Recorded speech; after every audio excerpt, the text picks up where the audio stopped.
since it's kind of a small, you guys want to just kind of come right here? We can make it pretty informal, and I suppose if other people show up, we can just stand out. So my intent was really just to kind of make this as conversational as possible and not have it be a speech, because I think you'll probably find it pretty boring. So, you know, feel free to raise your hand, ask questions, and you know, we can keep it very, very loose in that respect. So I thought I'd talk a little bit about kind of, you know, where is biotechnology going? Maybe even to start off with, you know, what is it? And then where is it going? Kind of what's going on in the marketplace right now with the economy, and then what the prospect is for the future with respect to jobs, and Q&A or whatever you want to do. And again, feel free to stop. Let me ask you, how many people here have a background in science? Anyone? Okay. And all of you are graduate students in the business school or something like that? Okay. Yes. Good. All right. So, you know, biotech, I think it's one of those fields that it's finally starting to make its name known. I think a lot of people kind of had, you go back 20, 30 years, it had a somewhat negative or scary connotation. People were really worried that biotechnology was, you know, manipulating human cells, and that, you know, you were creating, you know, Frankenstein, and then you were messing with the food supply, so the genetically modified foods and things like that were really kind of raising the consternation of a lot of folks because they didn't really quite understand what the technology was.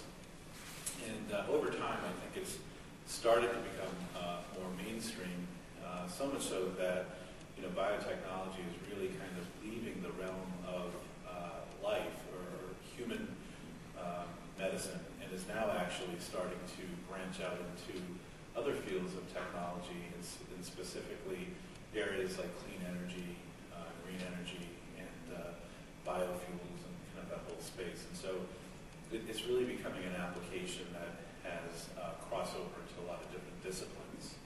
So, you know, biotechnology fundamentally is really kind of taking the tools that are, the molecular tools that are found in our bodies or in other animals or other species, and using those tools as kind of molecular, I'll put them as molecular scissors, molecular glue, and really kind of cutting and pasting things together for an end result that you're looking to try to engineer. So it's called bioengineering.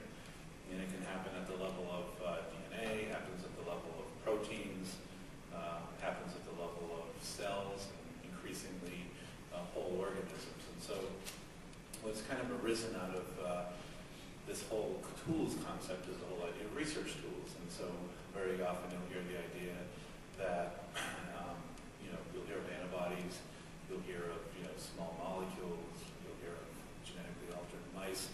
These are all kind of tools of the trade, and they're all really being used in trying to figure out, you know, how do you try to make better medicines for people. And unlike the pharmaceutical industry, which has really been, I think, focused more around small molecules, and so I'll use these two terms interchangeably. So let me maybe define them. So small molecules are just basically chemicals, you know, and small refers to their molecular weight, so you don't need to worry about that.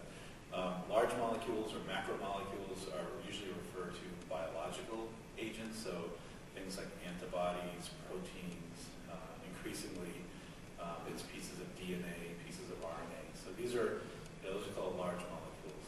And the pharmaceutical industry has focused largely up until now on small molecules. So it's, you know, Tylenol, it's Motrin, aspirin, you know, those are the generic things that you know of, but that kind of gives you an idea as to what small molecules are. Large molecules are the antibody therapies that you, or maybe people you know of that are on, Remicade, Humira for treating rheumatoid arthritis. These are all antibodies that have been developed in cell lines, which are just basically cells that have been immortalized to produce the medicine. So now where's biotech really going? You know, we've kind of gotten to the point now where we have a really good grasp on what the tools are, and they're almost kind of moving in the direction of kind of Lego-like tools. The idea that you can take pieces of DNA, cut them, paste them in the order that you want, put them in a bacteria, get the bacteria to turn on those pieces of DNA and spit out pieces of protein that you're looking for, either to treat a disease or maybe to look for something inside of a cell. So it's really kind of moving in that direction. And there's a few companies out there now, someone called Ginkgo Technologies, that really is using the Lego analogy. So technology is going, what's the right way to say it?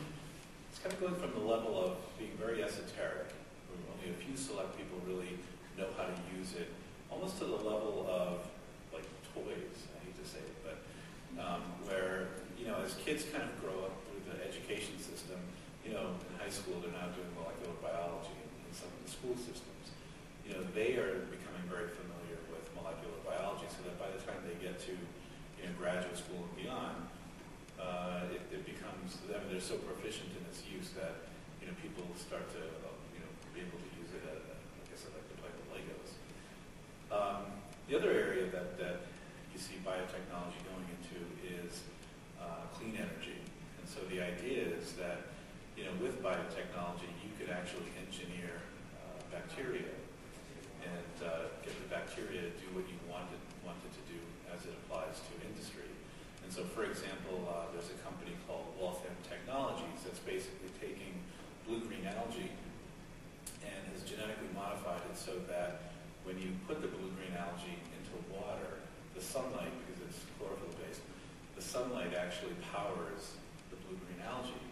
And with sunlight, it actually starts to produce enzymes that it puts into the water, and then the enzymes basically clean up the water of pathogens and bacteria and things like that. So the idea is that in rural areas or the developing world, you could actually seed bodies of water that may be contaminated with blue-green algae, and through the power of the sun, clean up the water supply.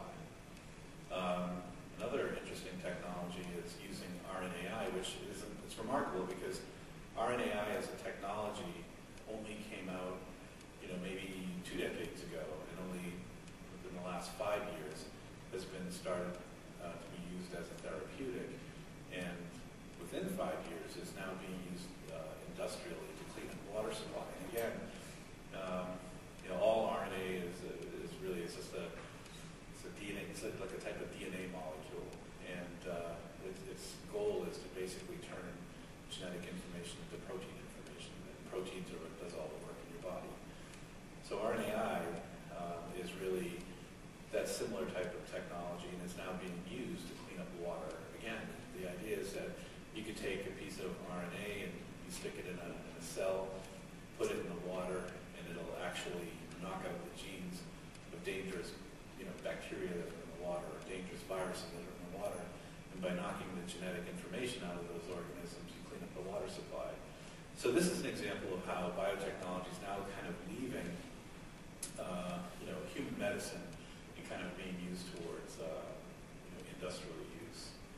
Okay, so the next thing is kind of, what's going on in the marketplace in biotechnology. I think as a sector, it's probably been the last to really be affected by the economy.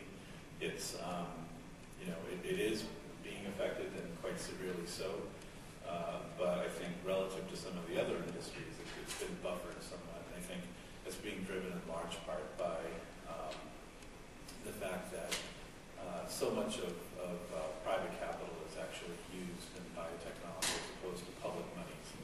Certainly big companies that are publicly traded, they're obviously subject to